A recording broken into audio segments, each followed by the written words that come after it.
नमस्कार दोस्तों, कैसे हैं आप। आशा करता हूँ आप बहुत अच्छे होंगे और स्वस्थ होंगे। आज मैं आपके लिए एक बहुत ही शानदार कहानी लाया हूँ। इस कहानी को सुनने के बाद आपके दिमाग में, आपके दिल में, आपके जहन में किसी प्रकार का ईगो है तो इस कहानी से बहुत ही कम हो जाएगा। मैं शैलेंद्र भटेवरा आप सभी का इस वीडियो में स्वागत करता हूँ। और अगर आपने अभी तक इस चैनल को सब्सक्राइब नहीं करा है तो मेरी आपसे गुजारिश है कि आप इसको सब्सक्राइब कर ले और बेल आइकन को प्रेस कर ले, ताकि हर बार आपको नया नोटिफिकेशन सबसे पहले मिल सके। तो चलिए शुरुआत करते हैं। ये कहानी मैंने कहीं से सुनी है। हो सकता है आपने भी ये कहानी पहले सुन रखी हो, लेकिन ये कहानी बहुत ही मज़ेदार है और हमारे ईगो को कम करने में काफ़ी हेल्पफुल हो सकती है। ये कहानी है एक राजा की। एक राजा था, उसका बहुत बड़ा साम्राज्य था और कुछ ऐसा होता है कि उसका साम्राज्य पूरा छीन जाता है। अब वहाँ पर एक राजा, उसकी पत्नी यानी कि रानी और उसकी 3 बेटियां ही रह जाती है। और ऐसा वक्त भी आता है उसके पास कि उसके पास खाने के लिए भी कुछ नहीं रहता है। कुछ समय बाद उसके पास 3 थालियाँ खाने की आने लग जाती है। तो 3 थालियाँ आती है तो उस टाइम वो थोड़ा अपने बच्चों को खिला देते थे। दोनों राजा रानी भी खा लेते थे और उनका काम चलने लग गया। धीरे धीरे उनकी बेटियां बड़ी होने लगी और कुछ ऐसा होता है कि वो खाने की जो 3 थालियाँ आ रही थी वो अब 2 आने लग गई। तो बच्चियाँ बड़ी हो गई है, थालियाँ कम हो गई है, तो उनका खाने का एडजस्टमेंट नहीं हो पा रहा था। और उनकी जो सबसे बड़ी बेटी थी उसको भूख खूब लगती थी, उसको खाने का थोड़ा ज़्यादा चाहिए था। तो उन्होंने सोचा कि यार इस तरह से अपना काम नहीं चलेगा, तो वो अपनी बड़ी बेटी की हत्या कर देते हैं। अब उनकी दोनों छोटी बच्चियाँ और राजा रानी रह जाते हैं।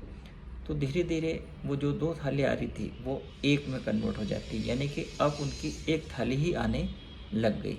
तो अब वो देखते हैं कि यार एक थाली में हम चारों का गुजारिश नहीं हो पा रहा है। तो धीरे धीरे उनका एडजस्टमेंट नहीं देखते हैं, तो वो क्या करते हैं कि अपने दोनों बच्चियों को भी वो मार देते हैं। उनकी जो खाने की थाली है वो भी धीरे धीरे बंद हो जाती है और राजा रानी भी मर जाते हैं। तो इस कहानी में कहा जाता है कि जो 3 थालियाँ उनकी भोजन की आ रही थी वो आ रही थी उन बच्चों की वजह से, उन लड़कियों की वजह से। जब वो लड़कियां ही ख़त्म हो गई तो वो खाना आना भी बंद हो गया।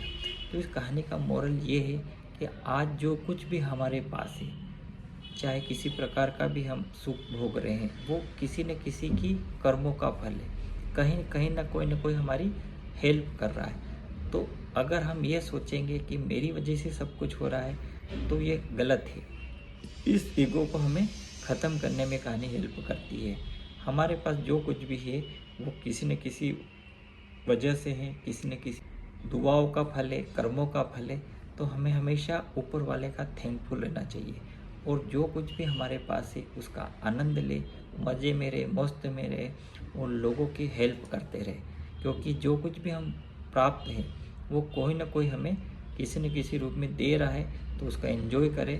और हो सकता है ईश्वर ने हमें इसलिए दिया हो कि हम किसी को उनको दे सके। तो साथियों, इस कहानियों से हमें यही शिक्षा मिलती है कि हमेशा मस्त रहे, स्वस्थ रहे और ईगो को छोड़े। जो कुछ भी हमारे पास है उसके लिए ईश्वर का थैंकफुल रहे और आगे बढ़ते रहे। साथियों, ईगो को छोड़कर हम बहुत बड़ी कामयाबी हासिल कर सकते हैं, बहुत कुछ हम प्राप्त कर सकते हैं और लोगों की हेल्प कर सकते हैं। अगर हम ईगो में रहेंगे कि मेरी वजह से ही घर चल रहा है, मेरी वजह से ही टीम चल रही है, मेरी वजह से ही सब कुछ होगा, तो ये कहीं ना कहीं हमें ही नुकसान देगा।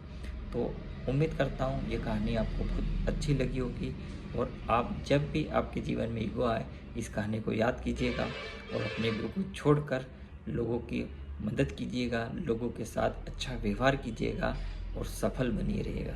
आपने इस कहानी को सुना, इसके लिए बहुत बहुत धन्यवाद। आपका प्यार इसी तरह से बनाए रखिएगा। चैनल को सब्सक्राइब कीजिएगा और कहानी अच्छी लगे तो लोगों को शेयर भी कीजिएगा। धन्यवाद।